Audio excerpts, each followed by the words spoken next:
Welcome to another episode on the Home Tech Talk podcast. My name is Jake. And my name is Aidan. On this episode, we caught up with Garth and Joesph from Zetr. Yeah, we had the opportunity to hear the story behind the Zetr brand and the inspiration that has led to their beautiful product line. We hope you enjoy this episode, and if you are liking our content, feel free to like and subscribe and hit the notification bell.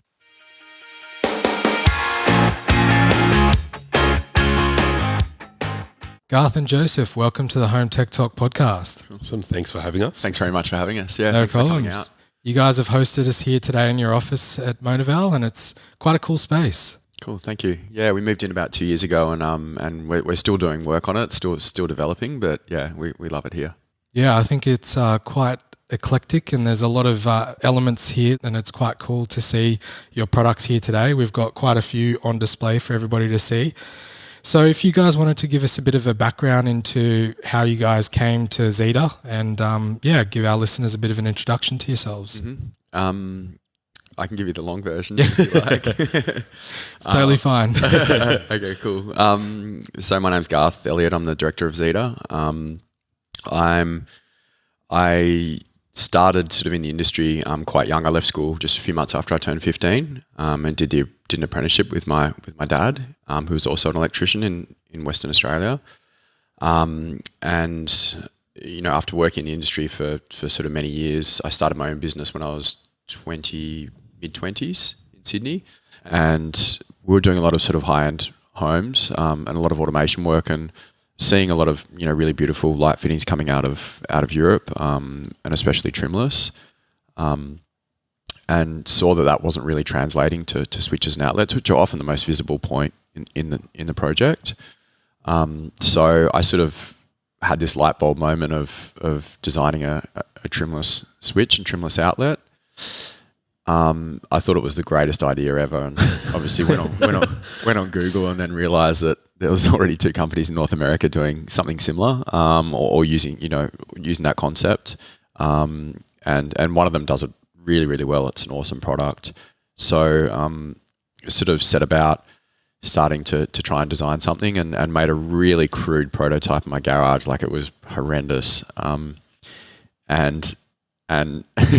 took that to an architect I was working with, and didn't really get the response I was kind of hoping for a lot of reasons, I suppose. But he was super helpful, gave me some great pointers, and then sort of started developing some like really basic CAD skills, and trying to learn sort of some design, and then met a friend of a friend who started helping me with the design drawing and working through the concepts. We started 3D printing components and getting some sort of rough ideas down.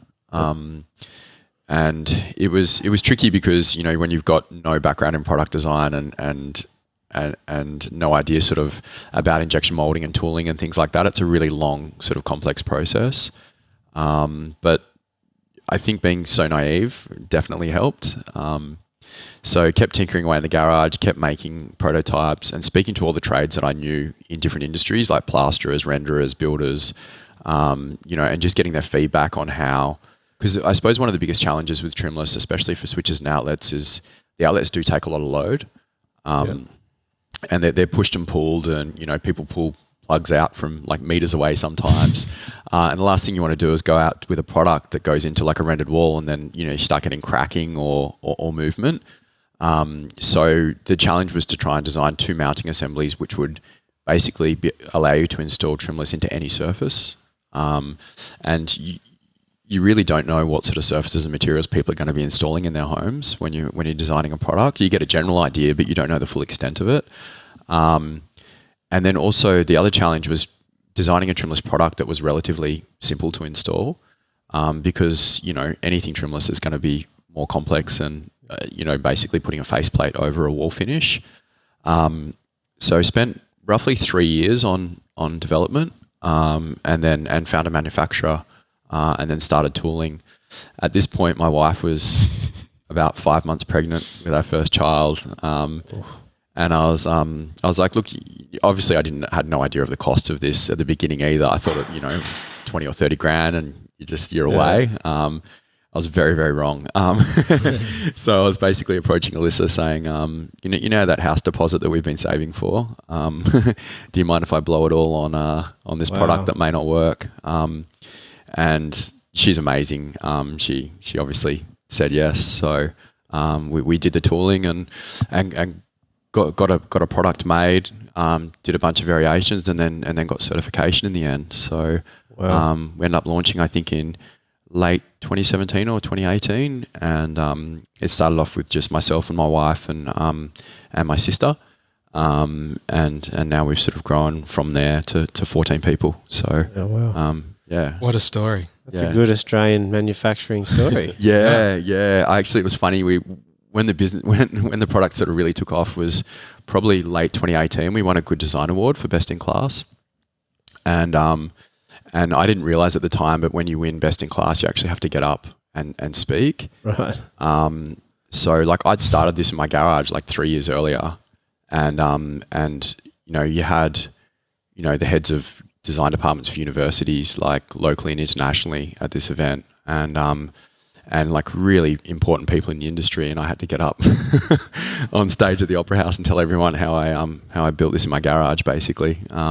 But it was pretty exciting. So cool. That's it's a long road, but it's good to see it working out. It's a long road, and even now it still takes us 2 years to really develop a product range and get it to where we want it to be before we can release it. So it's always a journey trying to discover what it is you don't know.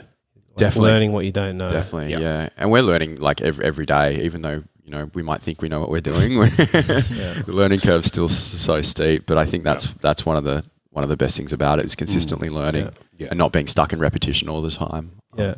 And not having coming to the industry pretty fresh. Like it's not like you came through a traditional path to this place. You kind of got your own take on it. Yeah, definitely. And I think that the tradespeople are great at potentially really amazing at doing products, and I hope that more do that and go down that path, because they have such a good practical understanding of how things work, and how they should work, how they should fit together, and the challenges involved around on-site installations and they're dealing with customers every day and understanding their challenges as well.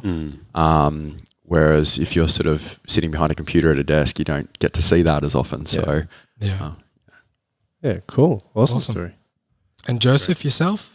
Yeah, so I actually I studied product design. I sort of cut my teeth working for a lighting manufacturer in Australia, and that got me interested in obviously electrical and automation and all of that sort of great tech stuff that's been happening over the last sort of 10 years. I then worked for a furniture manufacturer where I actually met Garth and Alyssa.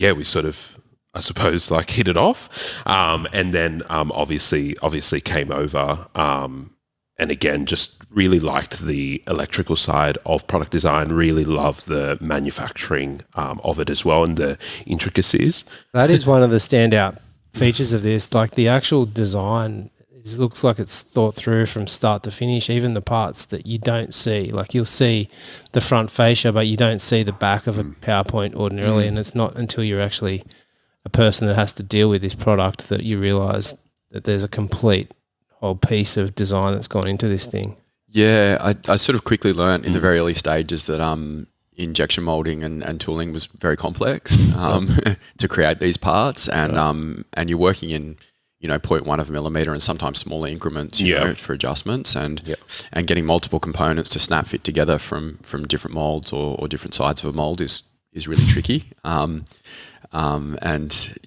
was a very steep learning curve for me. So what consists of the product line? So we've got some 240 volt outlets, and then we've also got a range of light switch plates or? Yeah. So, as it stands at the moment, we have 3 major product ranges, which is 13. That was our initial range, which is trimless. And that consists of 2 different mounting assemblies, outlets with and without USB, and a series of switch grids.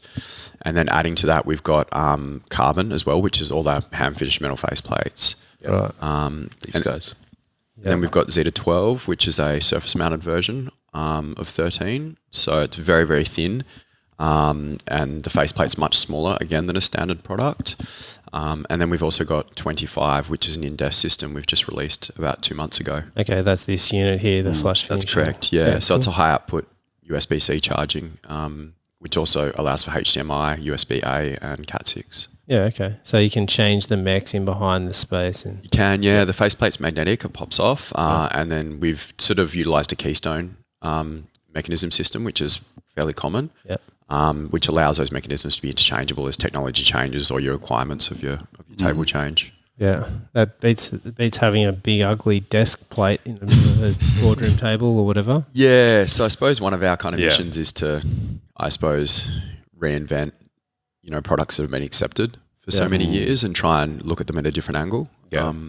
Yeah. And products that really haven't been looked at since the 80s. And you look at every switch out there, you look at every GPO, you look at every desk box, they're all exactly the same thing. Yeah. And they're all just variations of one another. And no one's actually really thought about how do we do this differently? Yeah. And when we came out with 25 especially, everyone was like, it was that moment where like, why didn't we think of that? And there was a lot of development and detail that went into it. But on the surface, like all of our products, it's so simple. Yeah. And it is that moment of like, we could have done that. Yeah. Everything looks like it's just the way it should have been. Yeah. And it's not until you think, why doesn't everything I've ever looked at sort of just look like this? Yeah. And I was sort of making the point that you kind of need like the traditional outlet just to understand how much better this actually looks, because it just looks natural. It just looks so simple and it's just so seamless that you think, it should just be like that. Yeah, it was like initially the main aim of the product was to really try and sort of integrate into finished surfaces and disappear, and to try and obviously minimal was always a key word and a key aesthetic we were going for. Unfortunately, minimal is probably one of the hardest one of the hardest details to achieve.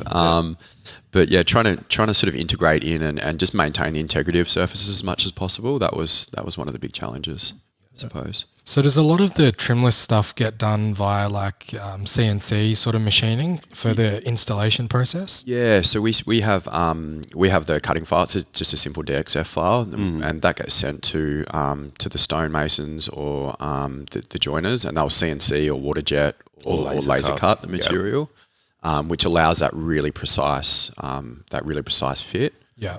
And I suppose that was the other challenge with a trimless product in a space that's not traditionally trimless is changing installation methods and changing the way people think about how something can be installed and understanding that it's not as hard as it looks potentially. So. And I think that's one of the biggest challenges is that re-education process. And we're constantly on the phone, to guys that are like, yeah, but I can't just do this by hand and I can't just cut it out by hand, or I have. And it looks, it doesn't work. It looks crappy.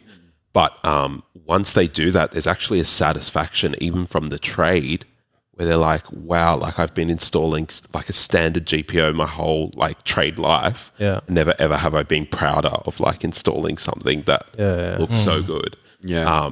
So even they get the satisfaction that we've got from sort of designing the product, which is really it's a nice. leveling up of their skill set. Exactly. Yeah. Unfortunately, these days, like most joiners have CNC. Most stone guys have, have water jet or CNC available. But there's just something really satisfying about having, multiple materials meeting at the same level. For me, anyway, I find that super satisfying. So Yeah, well, it's awesome to see that you've got different installation methods. Obviously, we're just talking about the CNC, but you've also got the plaster set method as well. So if you guys wanted to give us a rundown on how that plaster set method works. Yeah, so we have two mounting assemblies for the trimless range. One is the AMA, which is the adjustable mounting assembly, and that adjusts in and out in depth and allows for varying sort of surface thicknesses. And the other one is the FMA, which is a plasterboard mounting assembly. And that goes over the face of the plasterboard sheet and then is set over, just like an external corner, really. And that's set over and then sanded back, and that just leaves you that kind of really fine edge at the end. Yeah, we can dive in a bit more deeper into these products today. So you do have the light switch ranges, and we're talking about the mechanism style mechs. So you guys have a compatibility guide on your website that runs through sort of what type of mechs work with the system. Is there anything that you're potentially looking to add? As far as our own product? Yeah. So we're working on a few different options at the moment. Okay, cool. For both sort of 240 volt switching and also automation as well. Yeah, awesome. Well, it'd be good to see those automation style things. I mean, both Aiden and I, we're sort of heavy in the automation space. So we've seen you guys have a few automation options. I know Aiden's doing a job sort of coming up that will tap into some of the modules. Yeah, for sure. No, it's definitely, I feel like automation's always been a big part of the projects that we're specified in. So it's definitely a direction we're looking towards in the future, for sure. Yeah, and I think like if you can, I mean, within technology itself, there is just a continual progression to that minimalist design. Like there's any time you can go to having less visible technology and more seamless interaction with it, then that's kind of the direction that we keep trying to push into. For sure. Yeah. I think these mechs, I like the fact that they're tactile. I think that's a massive benefit to people who, if they haven't, like I think there's a tendency to go to these touch surfaces and things like that. I really like the tactile experience of pressing a button and knowing that you actually pressed the button. Yeah. So I don't try not to lose that if you get a choice. Yeah, no, I agree. There's some satisfaction, with a nice press. Yeah. I've heard of stories of appliance manufacturers spending huge amounts of money on the button press that someone feels when they push a button on one of their appliances, and the way it makes them feel and the way they interact. Yeah. And that's a way we think with our products as well, is like, how do people feel when they use them and when they see them? Does it make them feel good? Yeah. I think it's a funny experience for people like ourselves that go around and we like literally touch thousands of these. Like most people have like one house, or we go through like 10 houses Quite a few. a year, like touching all this weird, and we're like, no, that doesn't feel right, and they're like, that's just how it is for them. The same thing with just plugging a PowerPoint, like plugging a device into a PowerPoint. It's like some PowerPoints just feel terrible. That's like right. They don't fit. It's just a weird experience. Yeah, one of the key sort of design considerations with the curve of our initial range was when you put a plug in, there's actually a round male plug into our outlet. The circumference of the plug actually matches the external circumference of the faceplate, which was sort of another detail we were going for. And it's just having, things line up, materials and finishes lining up, and tolerances. A lot of people tell me that not all plugs are round, and we know that. As in the appliance plug, it doesn't line up with the curvature of your outlet. If it's a square one, and that starts bothering you can't win everything, can you? Well, there's that many appliances that have so many different plugs, so I'm sure the circle is probably one of the better ones to match it to. Given that that's the whole aesthetic, so exactly. it looks quite good. The Sonos one is my personal favourite. If anyone's out there, Sonos into our outlet, then that's it.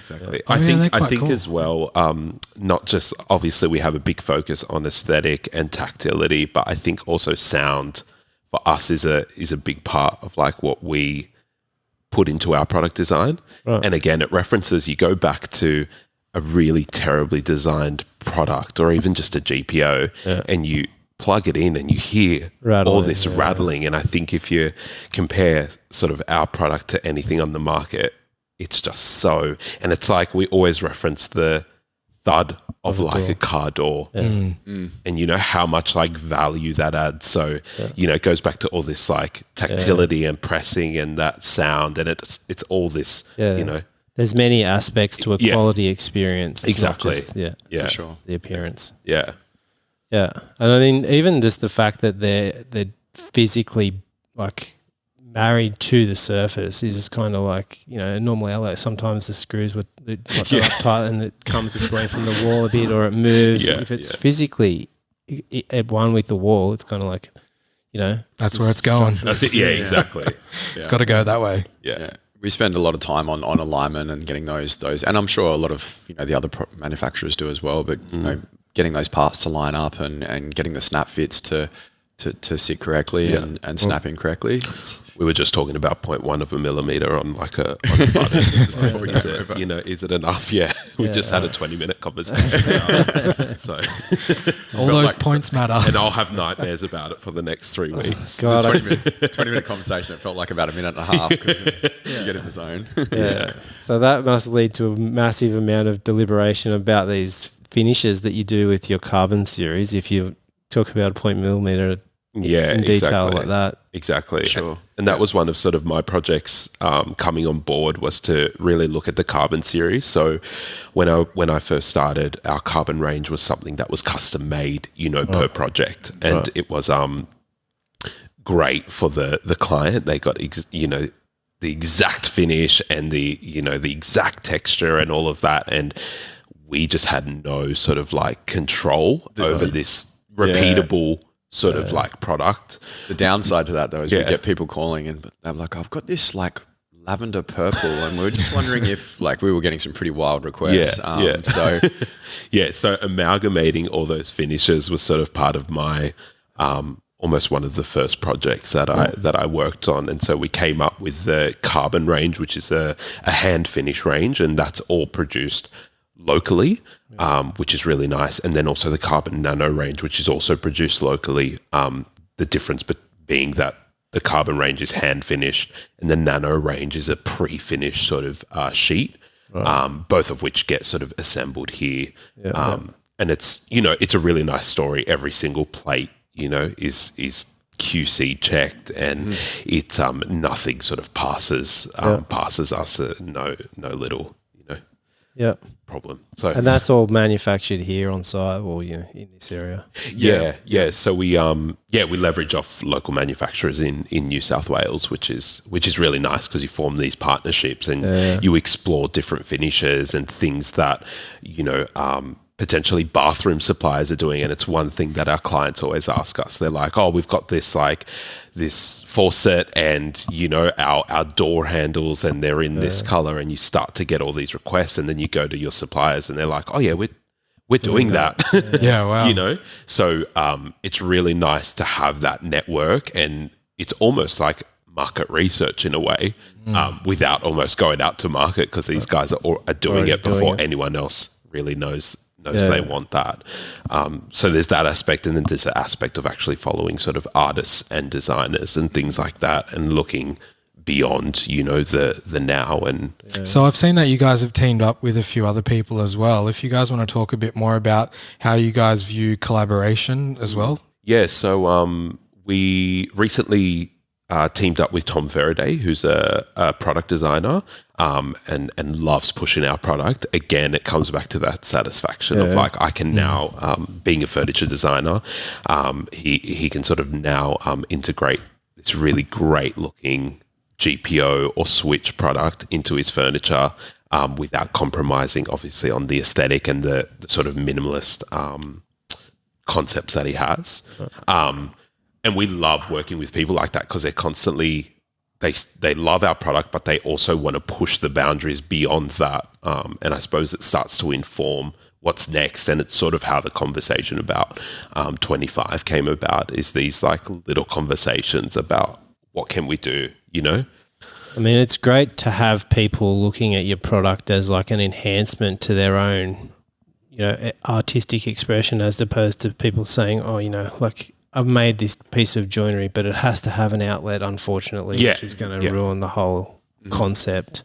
Yeah, we a few years ago, it's sort of more in collaboration, but we had a meeting with Living Edge in Australia, Furniture and Multinol, Australia, and we were talking about, we were just having a chat and a catch up, and they were like, we've really got an issue with the current desk box sort of system, and they're like, we would love for you guys to look at, potentially coming to us with another solution.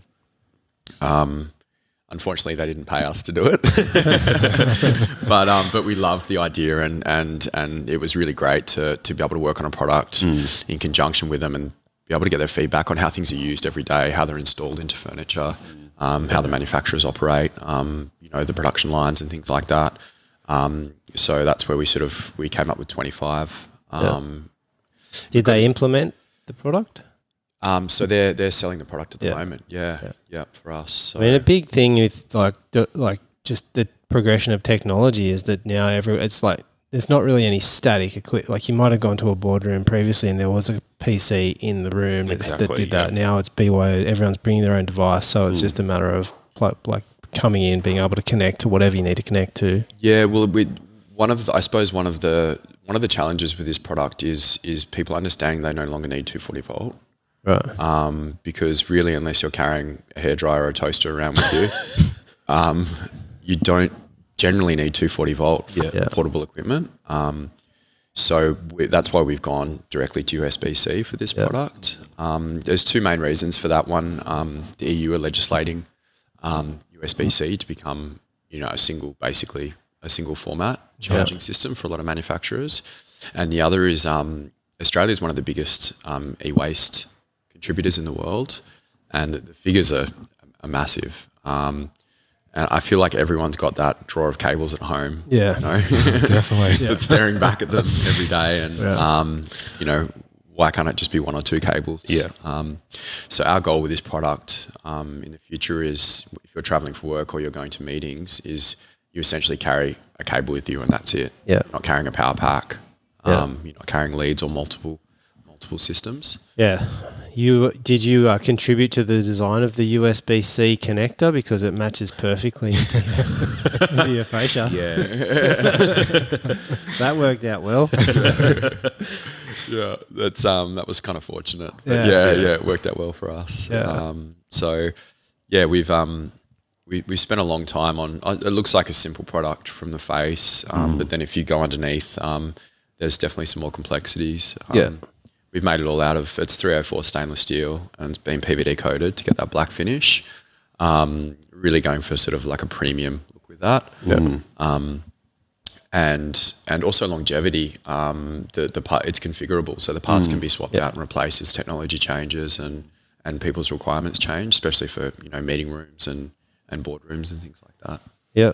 Yeah. I mean, this also greatly helps in terms of getting compliance for other regions too, doesn't it? Like, you'd be able to now be in other markets just without any compliance almost. It does. Exactly. And that was also part of the reason moving to USB-C and creating this universal system. It was essentially our first international product release, which was massive for us, and it allowed us these opportunities to have conversations, and we still are having conversations with some really great international partners that are now sort of they're great, they're on board with that, but also then moving to our sort of like core range of product 12 and 13, and really creating product that is compatible with those regions. So it's really sort of pushed us to develop it even more, which is exciting. Do you get that internationally? Do you get people using the switch grids internationally, or not so not much at the yet? moment. We do get a lot of inquiries, but it's definitely something we're moving towards. We really want to be,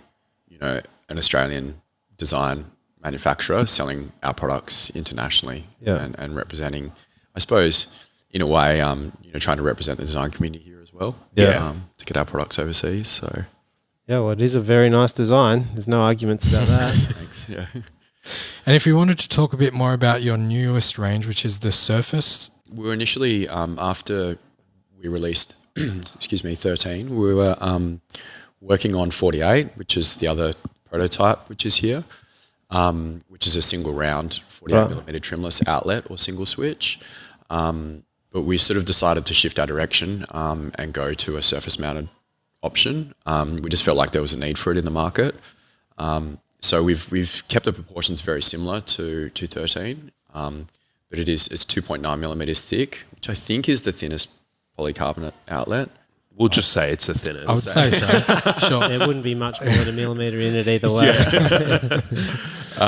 And kept that sort of same shape, which really sort of our brand is that shape in a lot of ways as well. And just soften the corners.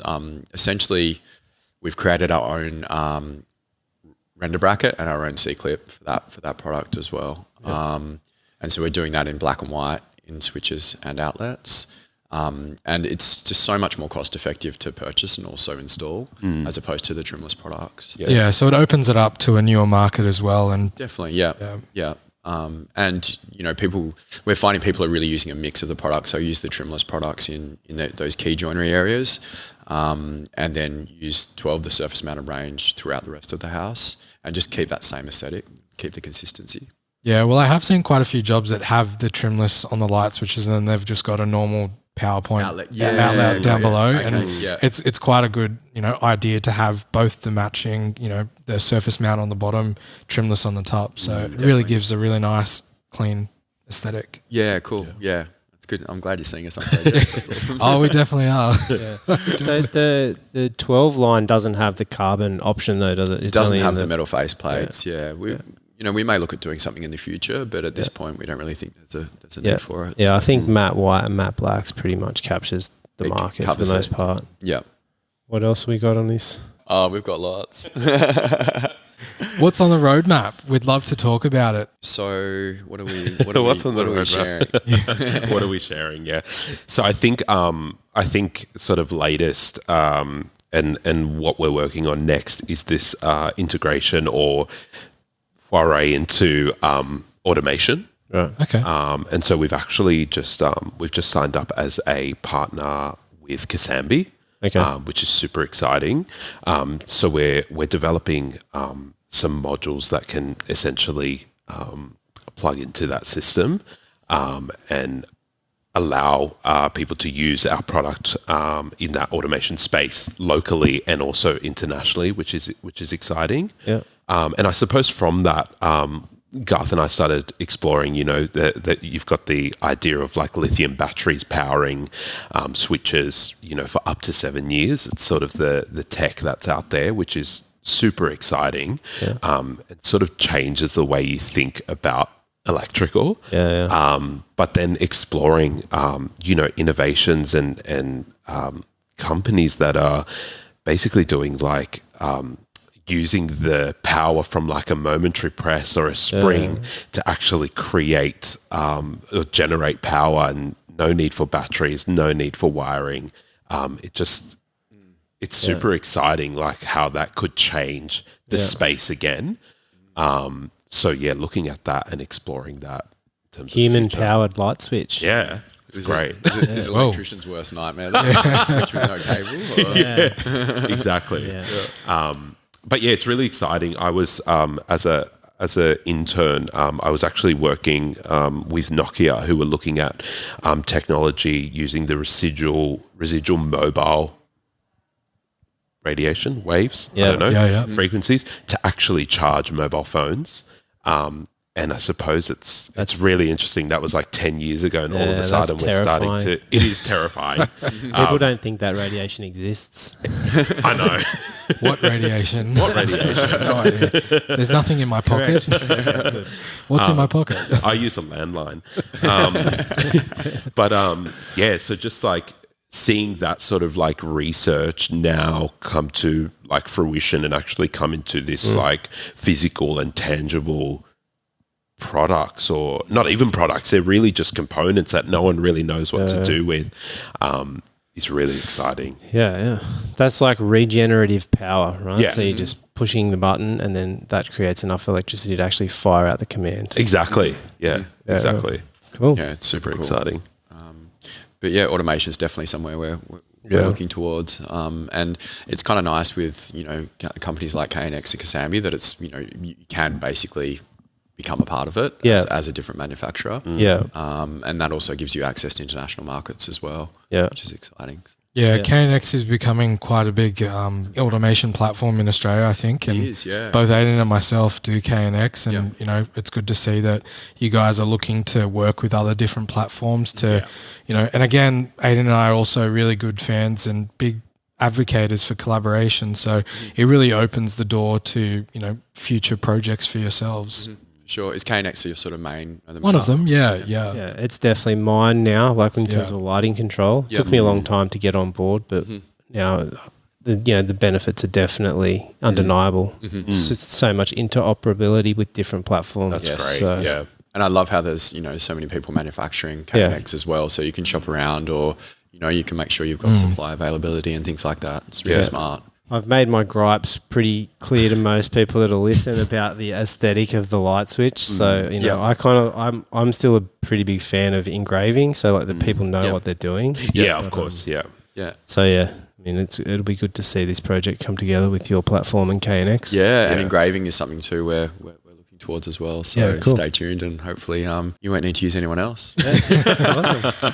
Well, I definitely think you guys have got a good product here. Great product ranges. You guys have definitely hit the market. So yeah, thank you for coming on. And Yeah, thanks so much for your time. Appreciate it. and for anybody who wants to get a bit more information on your products, where do they go to? You can go to our Instagram, or which is _ZETR_ or our website. Yep. Zetr.com.au. Zetr.com.au.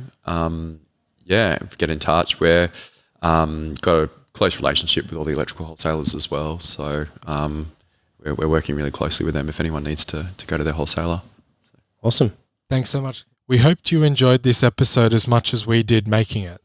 Yeah, Jake, tell me, what was your favourite part of the episode? I really loved Garth's story, and I think the space that they have is really cool. Yeah, I really enjoyed their space. I loved having a look through their little production area out the back where they do some of the finer finishing of the products. I thought it was really interesting. Yeah, it was cool to see an Australian-made product as well. Yep. Cool. Awesome. Well, if you are liking our content, feel free to like and subscribe to keep up to date. And follow us on social media at Home Tech Talk.